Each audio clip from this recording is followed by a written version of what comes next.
2020, what a year. Virtual has become reality. Hello, fellow graduates. Yes, I'm one of you at the ripe old age of 66. Funny how that happened, but I finally have that long elusive master's. This, my presumably much younger friends, is a tale of ongoing reinvention.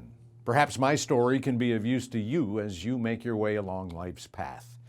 I finished my undergrad in communications at the State University of New York at Geneseo in 1976, just after the last of the dinosaurs died.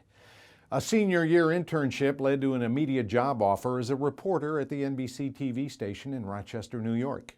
I passed up a graduate assistant opportunity at Ohio State to plunge into my career. It's been a good ride.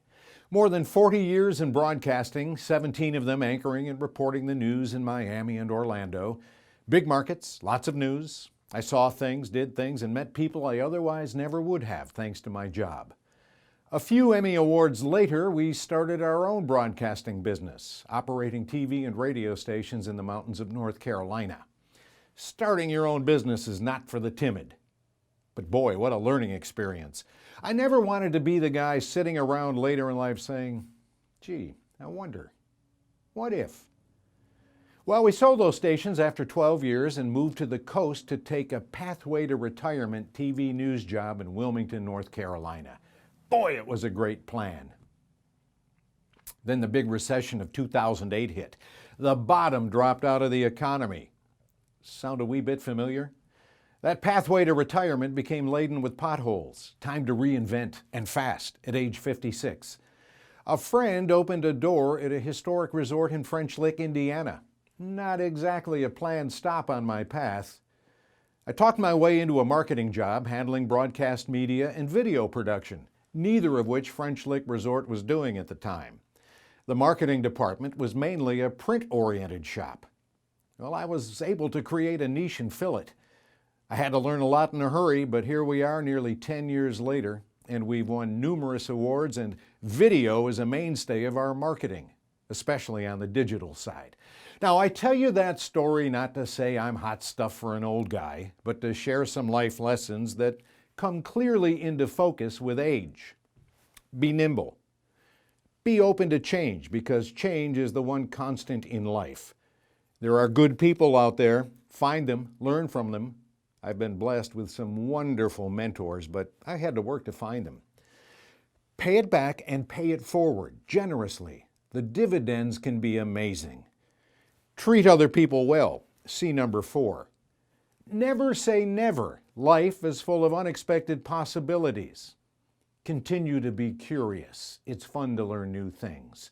And finally, don't lose that little bit of a kid that lives within all of us.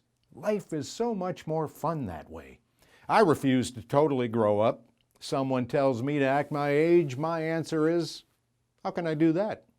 I've never been this age before. So that's how a 66-year-old guy came to be speaking to you today as a fellow graduate. I'm lucky to work for a company that values continuing education. Cook Medical paid the bulk of my tuition as I chipped away at this degree online, one class per semester. As to what is ahead, who knows? With this degree, I may at some point return to the college classroom to teach, maybe expand my freelance business, possibly do some documentaries, or maybe head for the beach. I'm open to the possibilities. COVID-19 has gummed up the works for a lot of us in 2020. But this too shall pass, and adversity can create opportunity. Look for that opportunity and position yourself to grab it. The road isn't always easy. In fact, it can be downright brutal. There'll be twists, turns, and bumps. But ultimately, you'll get to where you're going. It just may not be where you originally intended to go. But do make sure to enjoy the ride. I can tell you that being much closer to my expiration date than my freshness date, life goes by fast. Savor it. Make great memories with those you love, because they are what you will treasure most as you look back upon your time on this planet.